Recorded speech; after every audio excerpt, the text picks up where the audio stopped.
The really beautiful Carl Benjamin. Yeah, Catherine, of course. All right, hello everybody. We're just getting everybody into the meeting right now. Looks like everybody's gotten in from the waiting room. Thanks for hanging out in there for a minute. So this is an online artist talk presented by the Maloof. I am Seth Pringle, Program Manager with the Sam and Alfreda Maloof Foundation for Arts and Crafts in Alta Loma, California. Today our guest is Kendall Johnson. That would be me. One of the first artists I met upon moving out to California about 15 years ago. So we've known each other a long time. This is the fifth artist talk I believe we've done. So you can go on our YouTube channel to see previous artist talks. Just search the Maloof on YouTube and you'll be able to see the recorded versions.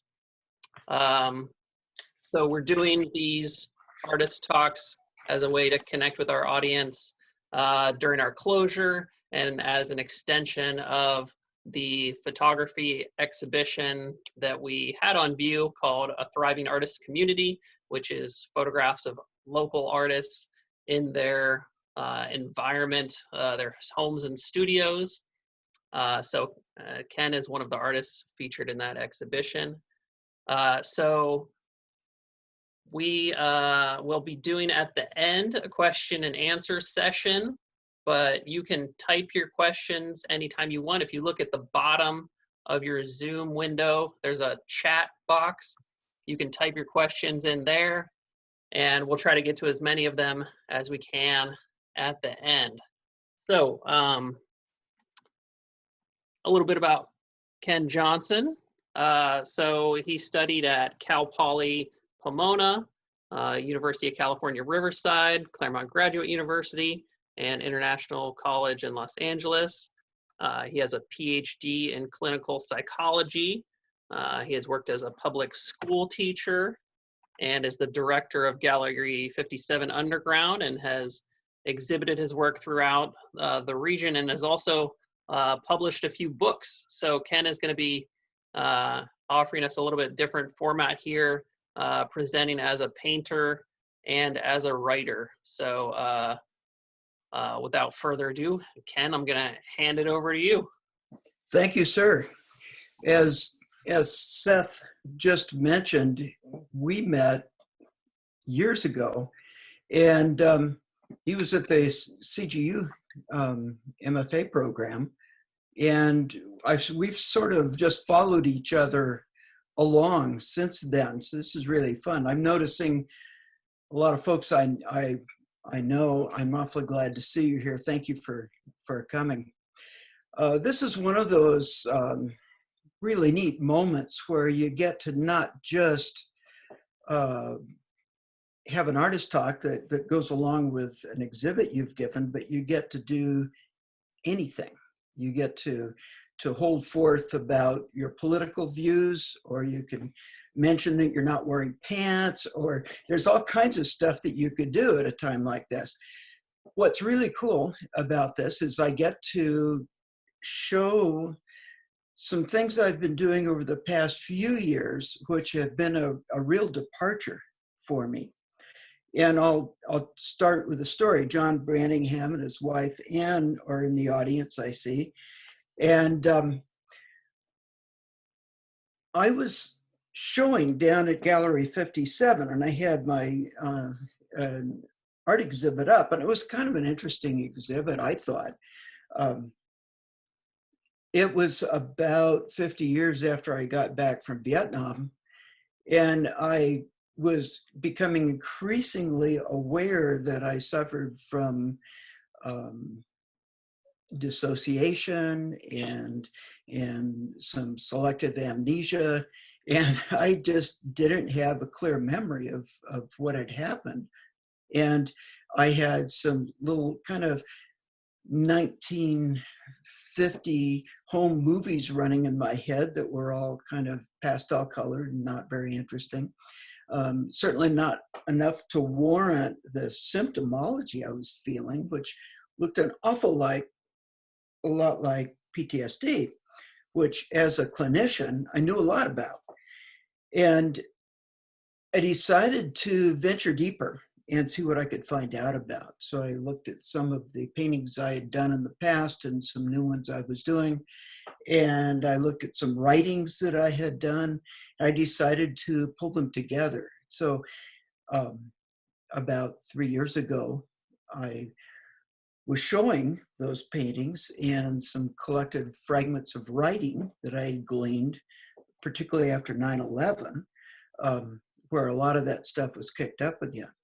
And so I stumbled down into my gallery, expecting another quiet night for gallery sitting, and here was a bunch of chairs set up, and these really, ne'er-do-well looking people milling around.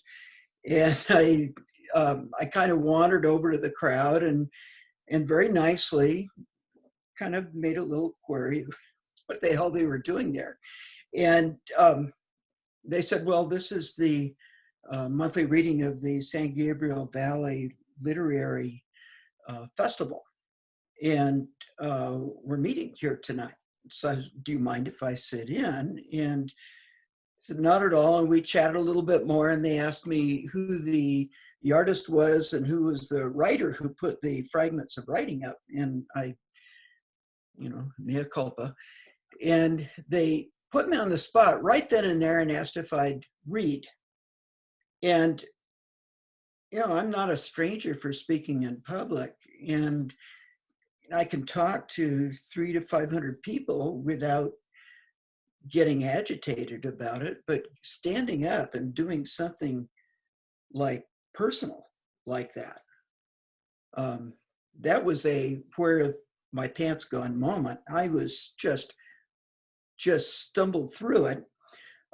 Afterwards, this very kind gentleman and his very attractive wife came up afterwards and invited me to go drink beer with them.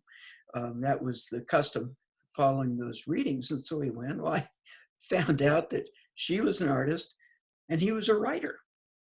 And John Brantingham, turns out, is a professor of creative writing at Mount SAC. And he was also showed me his business card. He's also one of the editors for a fairly well-respected journal. And I was staggered and thought maybe I'd sneak out the back before we got any further. And that was the start of a magnificent adventure. And I've been writing ever since in conjunction with the books. Now I'm going to show you a copy of this. This is the book that I put out subsequent to that. It's published by what was then called the Inland Empire Museum of Art. It's now called the Sassy Museum of Art. And it is basically paintings and poetry together. And I did a statement which I think is well worth repeating, at least a paragraph of it, if I can find the dang thing here. It has to do with the relationship of words and images, which I find really interesting. I said, don't look at the image to illustrate the text, or the text to explain the images. Rather, use the text as interplay with the images, pointing to something beyond or perhaps behind both. The texts are just as fragmentary as the images and come from various sources. A set of short stories, poems, and plays written in the aftermath of 9/11, where I worked as a trauma shrink. Essays written later, and painting journals I wrote while painting the series. So that's where this stuff comes from. And since then, I've done more of that kind of work. And so if you want to know what kind of work I do, that's what I'm doing now. So I'm going to share with you some images and writing, first out of that book, then out of a couple other books. So let me see, I want to do a share screen here. And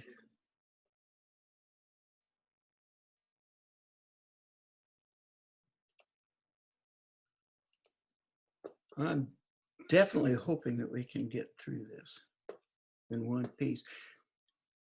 Seth told me that I didn't have to worry about not being proficient at this stuff, that actually it would make me seem more of a human. And I'm hoping that's true. Yeah, I got the share screen, and it has not come up with what I'm trying to do. Click on one of the windows in the share screen. Yeah, I just have. All right, it's opening now. Yep, Okay, good. we got it. That's good. So what I found out I loaded 3 images in this out of 4, and the 4th one doesn't open. I may have to try and get that one separately. Anyway, it's a closer examination of one of the pieces in it. And the deal is that I was 6 months in the war zone on a destroyer providing artillery support for Marine ground action in and around this DMZ, the interdiction of coastal vessels, bombardment of enemy positions above the DMZ, or we weren't supposed to be, and participation in enough combat that our squadron earned the only commendation given to destroyers for sustained combat since World War II. So I was kind of surprised to learn of that commendation. I got to think, well, I had to take this stuff seriously. So it made sense of paintings like this, where I got this odd figure. I had done it at the time regarding one of the students I worked with at Danbury School. Turned out to be a little bit more autobiographical than that in retrospect.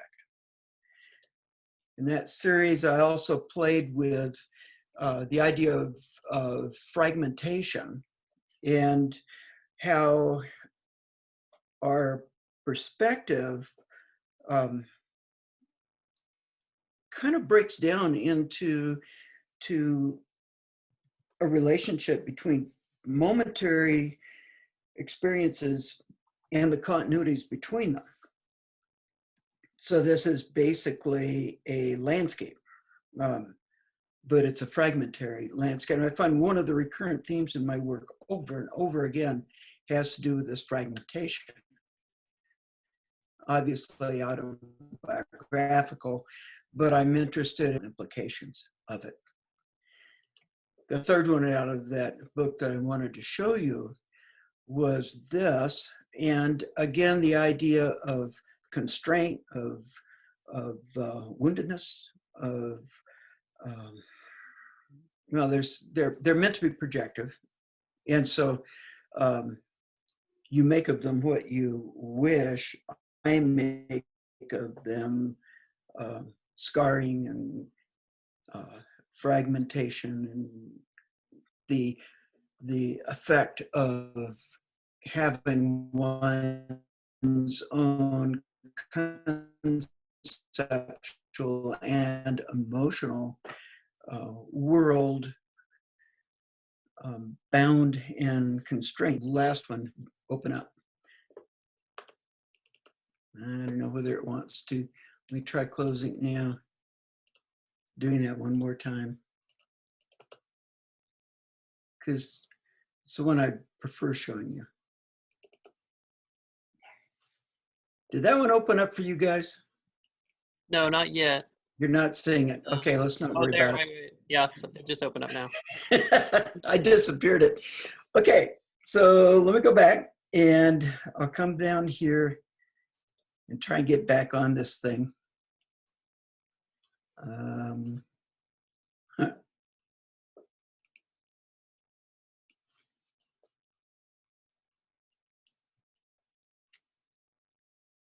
Be patient. Remember, I was born before the end of the Second World War, and to me, a carburetor is just beyond understanding.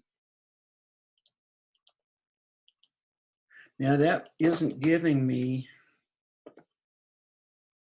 my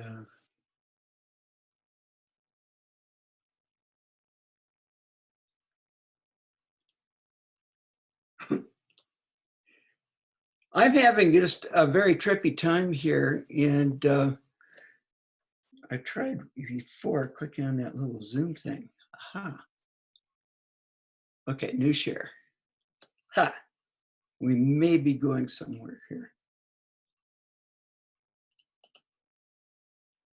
Still didn't get it. Let me know if this one comes up, Seth. Yep, It's now. Yep. largely black and white. Yes. Okay, so you got that. Well, this is probably the signature piece of the whole collection. This has to do with shrouding and the fact that worlds can exist beyond our perception of them. In fact, our own personal world can exist that way. So that was what that was about. Again, it's mixed medium. This is a kind of a paper shroud hanging over acrylic and canvas. Okay. Now, let's see if we can do the next one. New share.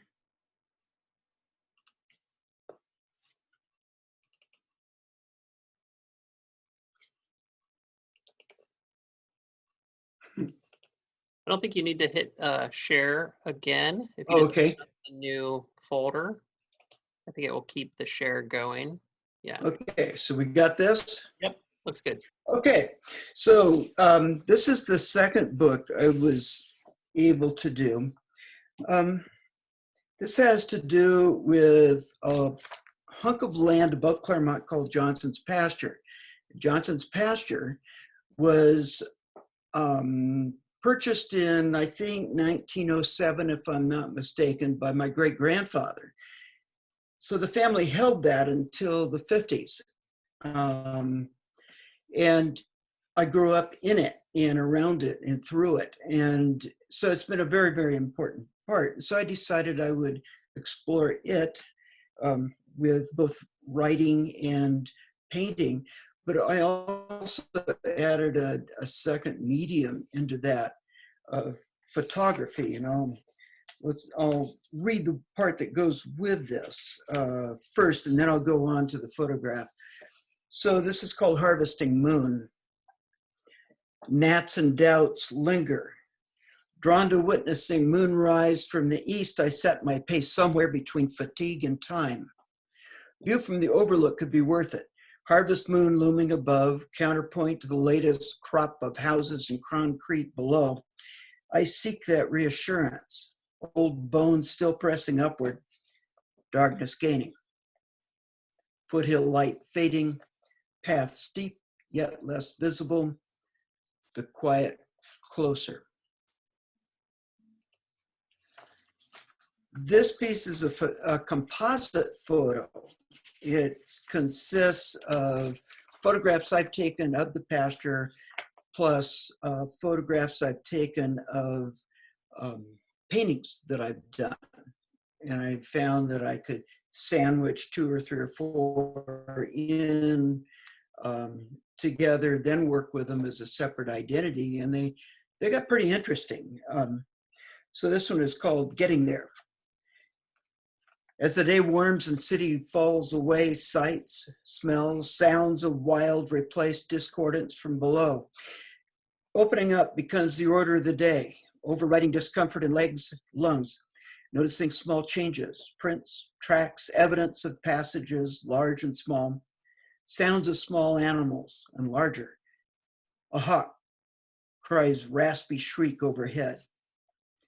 Breathe deeply, chemise.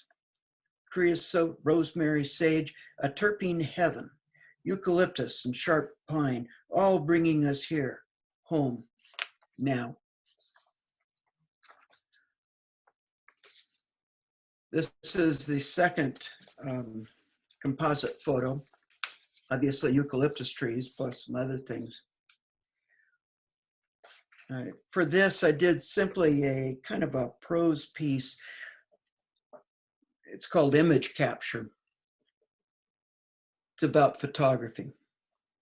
It was later I discovered that picture making was less about capturing fleeting historical moments or representation at all, or even making statements of what seemed significant. It became more about constructing images that carried a generating life of their own.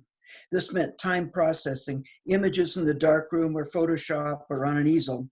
It meant coming to understand just what it was I was looking at in the first place and capturing the process of looking, as well as seeing in the image. Metaphysics, epistemology, magic. Two more paintings from that series. This one is titled, I'm guessing Faust wasn't Buddhist. So with great sadness, I accept the breaking crystal, the punchline, the great caveat in all this thing, this world. And I don't like this part, the end. The hell of it is the hell of it. You can't understand dying without living. You can't understand living without dying. And it's very hard to be cool about the whole thing once you start to get it. Clouds dance in the sky. Spider weaves forever web sitting, trying to see. And then what's probably my favorite image in this whole book is Epiphany. Along this very path I have walked for centuries. Before it grew in this tree, I was already becoming that rock outcropping. Sun burns us all as all stars do, until at last they stop. Then particles dance in darkness. Heat shimmer vision. Distortion blocks distortion. All is revealed.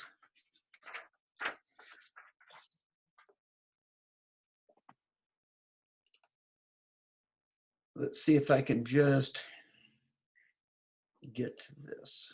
Hey. Okay, so this one's going to take a little bit of explanation.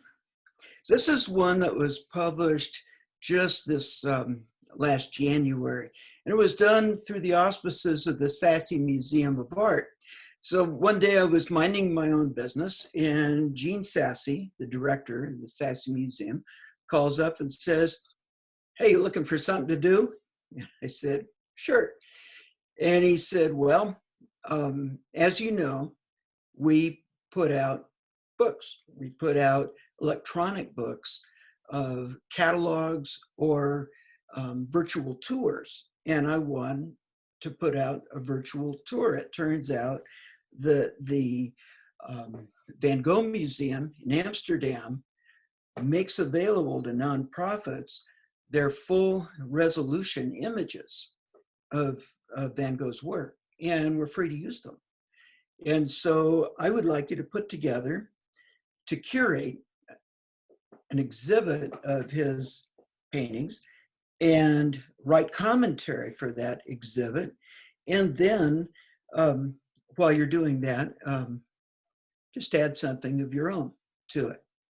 And so I said, okay, we'll do that. So let me see if this opens. I'm hoping it just does it. Oh dear. Do you get this page? Are you seeing the Sasse Museum catalogs page? Yes. Yay. Okay, so these are all this wonderful collection of books he's put out. So we have the latest he's put out. It's called 14 Stations, and it's a book about the Stations of the Cross that talks about the work of Father Bill Moore and Louise Jenkins, who was a sculptor in the 50s and 60s and 70s. So up here you can see her mosaics that she put together. And then we have Father Bill's work. Here's, this is the first stage, or the first one, and this is Bill's rendition. His are far more abstract. Louise's are less abstract. They're mosaics. But this is really worth visiting, and you can see it for free. You just show up. If you want to know more about it and the thinking behind it, I would suggest you read a book review of this, which has just been published in the Ekphrastic Review, a journal, the Ekphrastic Review, and Kate Flannery, who is in this audience right now, wrote that review, and it's published. It's excellent. So that's there if you're interested. Now, I'll go back here, and we can find Dear Vincent. Down here, you can see the Fragments book is available there. So we open up Dear Vincent, and it looks kind of like this. Now, I got to read something. This is a brag moment for me, because this got an excellent review, also in the Ekphrastic Review. And the review was written by my son, Trevor Losh Johnson, who is a writer and a teacher. And he wrote a very nice review. It's a long, long piece, and so I won't read the whole thing. There's one paragraph I want to read. It's, sometimes your kid does something that you look at it and you just say, okay, I did something right, at least. And this is one of those things. So he's writing about how he prepared to write the review of this book. He said, and this is Trevor speaking, to prepare myself to write this review, I traveled with my family, that is his wife and children, to the Norton Simon Museum in Pasadena to view the one painting in this book accessible to the Southern California, Van Gogh's Mulberry Tree, 1889. Painted 99 years before the birth of my sister, the canvas is vibrant yet washed not only in color, but in thickly layered texture. The caked on brush strokes stand out on the canvas, still visible along its margins, like a bronze frieze. Rather than figures leaping out at the viewer, a vortex of texture pulls the image out in its own dimensions. I felt dizzy after watching it. I wondered how a photograph, irrespective of the resolution, could duplicate that experience. Then he goes on to talk about how the book is constructed in such a way to provide that kind of understanding that seeing something can provide without actually seeing the thing, just looking at it through a photograph. So the way I did it was to approach this a little bit differently.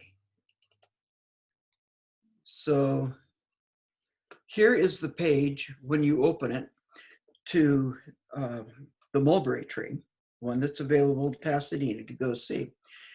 And here's how I tackled this.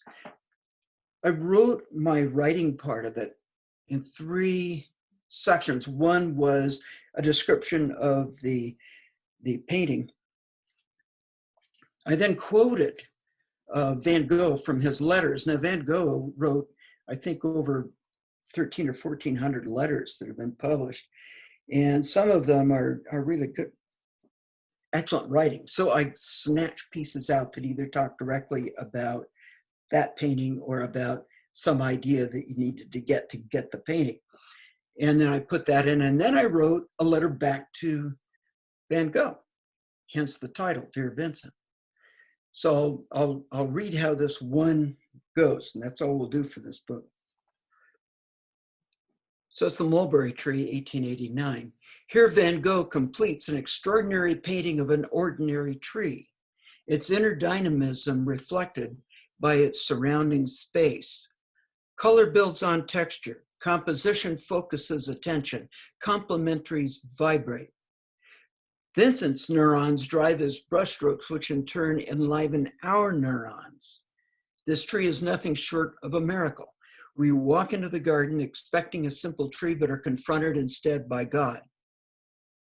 He writes to Wilhelmina, his sister, on 27 August 1888. And he's referring to Walt Whitman here.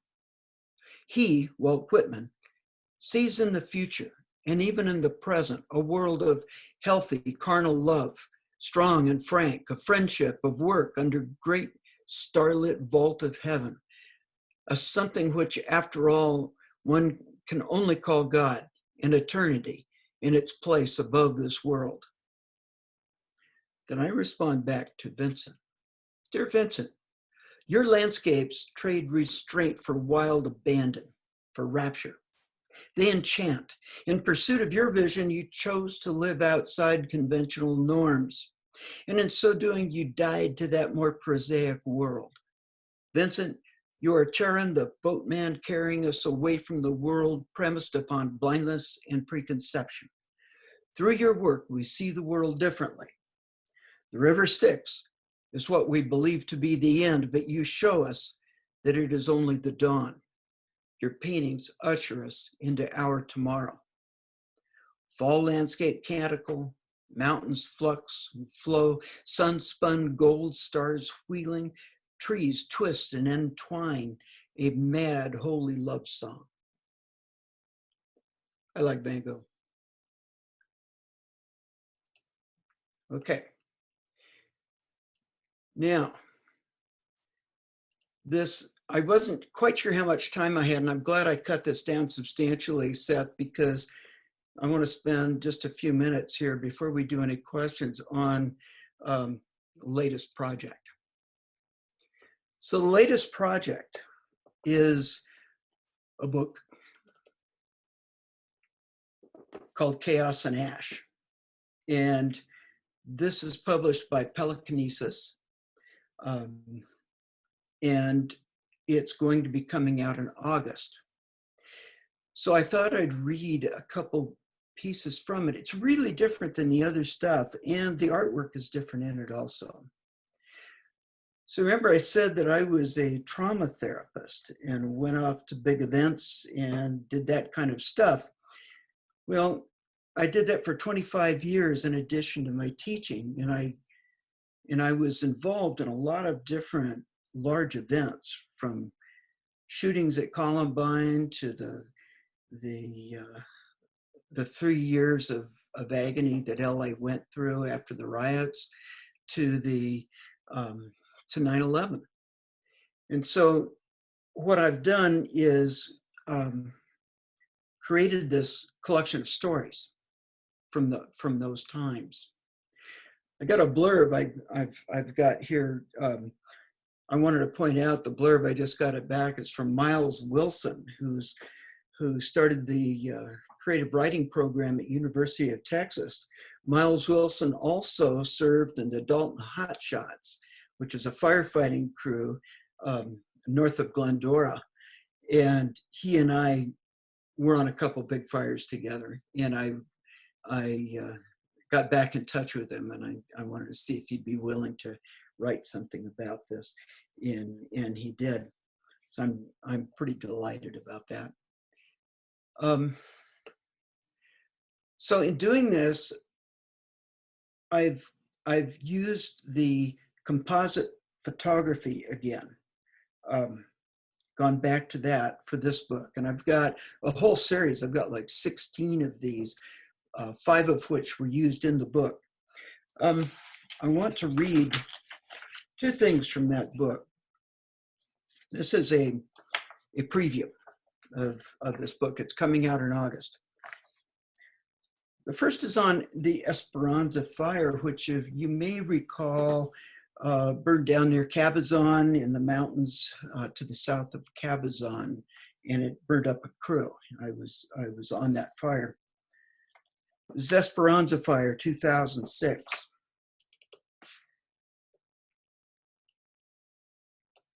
Can you see that? Yes. Okay. Cabazon, California sits on the summit of the San Gorgonio Pass that separates California's inland valley from the Mojave Desert.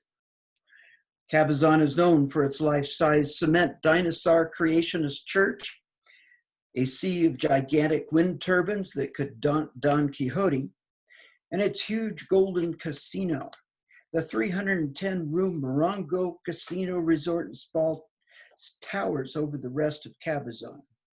From the top of the 330-foot, 27-floor casino, you can see the I-10 interstate freeway running between Indio to the east, past Palm Springs turnoff, and then off to the west past Beaumont toward Los Angeles.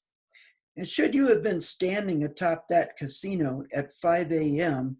on October 26, 2006, you could not have also looked, you could also have looked south to the tall mountains beyond the I-10 and would not have missed those mountains burning.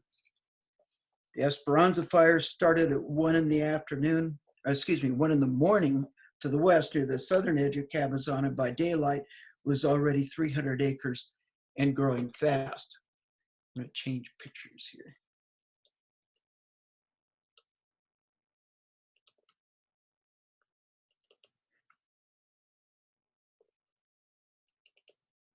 This one is called Captain.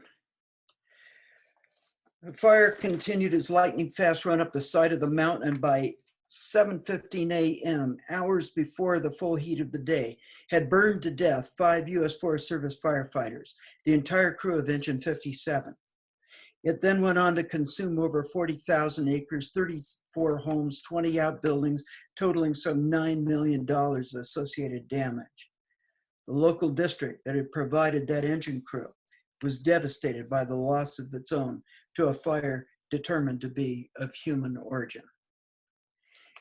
This is one of the stories in part 3, and I'm going to read the introduction to part 3, and then I'll be finished.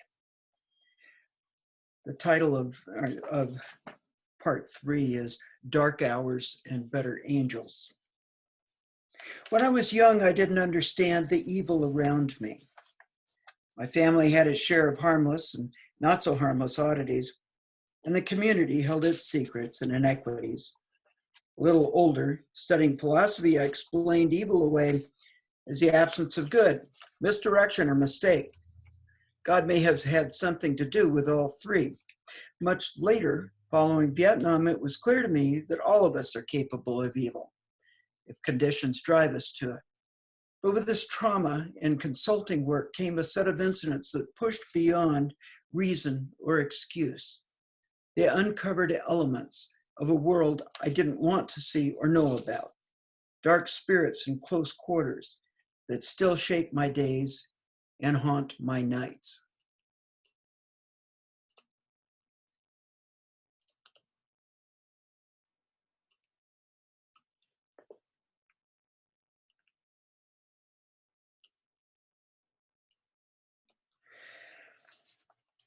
The Apocalypse Now character, General Corman, put it well.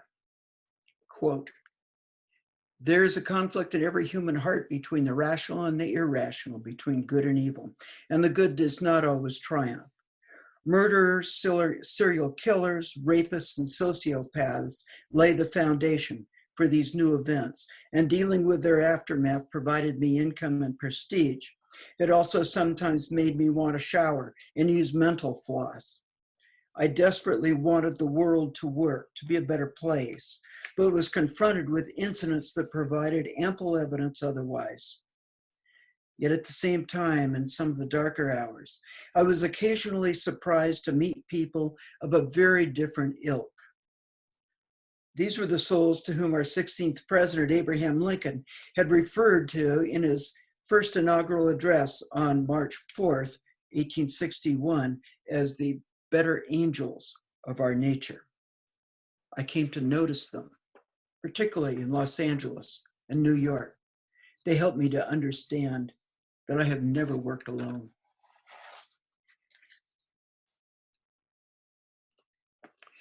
So, let me see if I can figure out how to get back to you guys. I'm not really sure.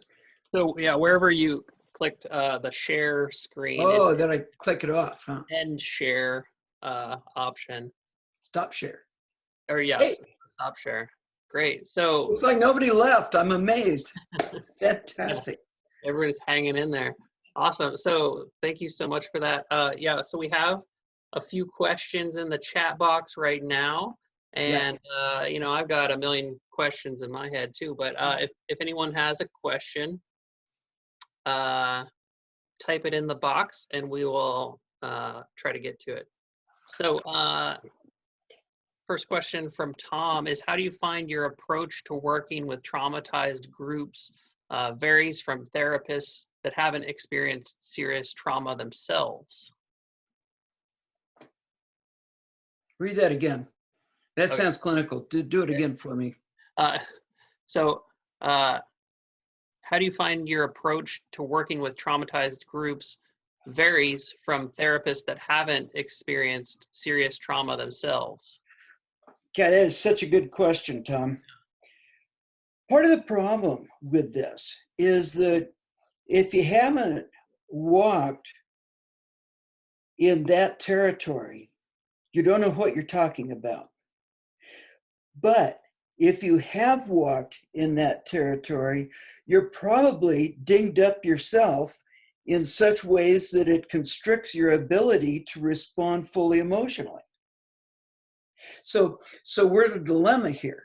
You know, do you if you've really had the crap burned out of your brains, do you go to somebody who has also had that and trust that they've got enough left that they can be useful to you? Or do you find somebody who's relatively untrammeled but doesn't know? So that's the dilemma, and I don't have a simple answer for it. Yeah, Your comments are very informative. Thank you, Tom.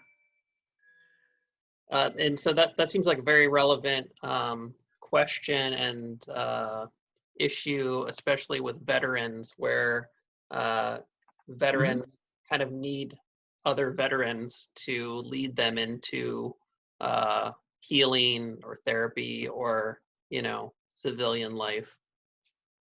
That's very true. And that has the same dilemma that I just outlined. Because I'm a veteran and I was in combat, and I was in one kind of combat in one location. And how many people were in Vietnam? Well, 58,000 died, and most didn't die.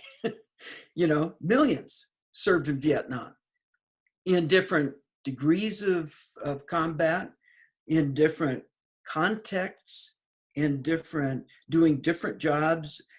So, you know, somebody having seen the elephant doesn't necessarily mean that they know what you saw, you know? So there's that problem. And then the problem of how messed up are they? You know, can you really trust them to give a balanced job? Do they come from a place of healing, or are they still wounded? You're looking for healing. And having them have that experience may give them great insight. It also may blind them to what you need. So again, no easy answers in that one. All right, and then John asks, do you have different tasks or goals as a writer than you do as an artist in terms of storytelling? Absolutely. But I don't know what in the hell they are. You know, that thing I read at first about triangulated fire, you know, is probably the best way to contextualize the answer to that. And that is, you know, art can give you one thing and it can get you to some one place or one direction. It can give you a certain perspective. But then writing, it's a whole different thing. You know, the brain is working differently. I mean, you use, you know, and as in your work, you know that if it's one thing to write nonfiction, particularly nonfiction that's meant to kind of calmly slice and dice a particular phenomenon and lay it out in an understandable way, as opposed to somebody who's writing a memoir piece where the actual facts of what happened aren't nearly as important as the truths of what happened. And so there's different kinds of writing.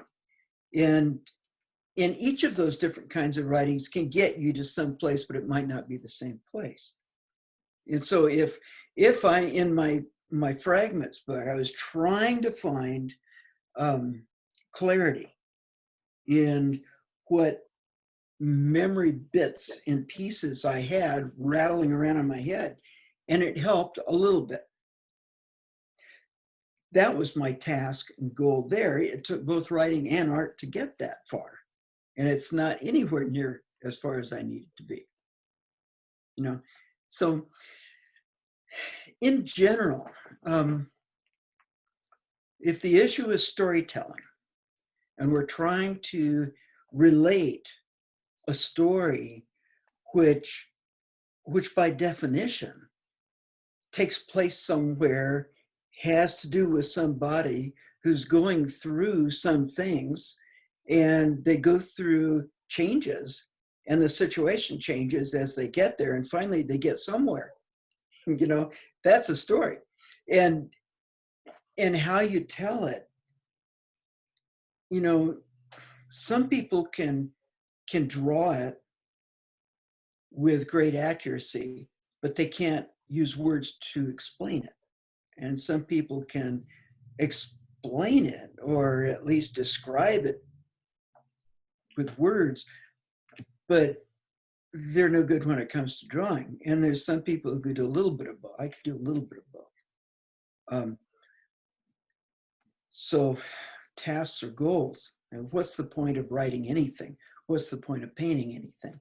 Now you're getting to something interesting. You know, I have a feeling there's something innate for all of us in any of the arts. And the writing is a vehicle to help us get there. So Kira asks, how do you pair your art and your writing? So yeah, can you talk about that, Well, that process? The best job I ever did was in a show of all of the fragment paintings, and there were over 30 of them, and 30 pieces of writing. And I laid them out in the family room, because remember, my stuff isn't explicitly illustrative, right? I laid them out in the family room, and then Susie, my lovely wife who has a big sense of humor and puts up with a lot, and our mutual friend, Eugene Whitley, killed a bottle of wine, moving these paintings around and the writings around till it seemed to have a nice fit. And that was probably closer than anything else I've done in terms of pairing them correctly. So I sort of didn't answer your question. So I think the speaking of pairings, the pieces that include photography and painting, or photography of, you know, real life and photography of a painting, which are, you know, more abstract.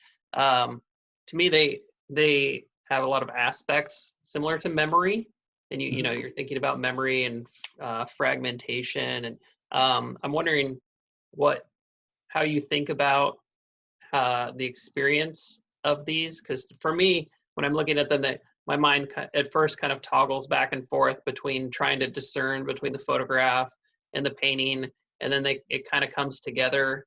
And so it's kind of a time-based experience of, Yeah. you know, of these different time frames coexisting. So I'm just hoping you can talk about that. Essentially, my own personal belief is I'm very much a constructivist when it comes to understanding the function of mind and language and concepts and paintings and photographs. constructivist in the sense that there's what you intend to do and set out to do.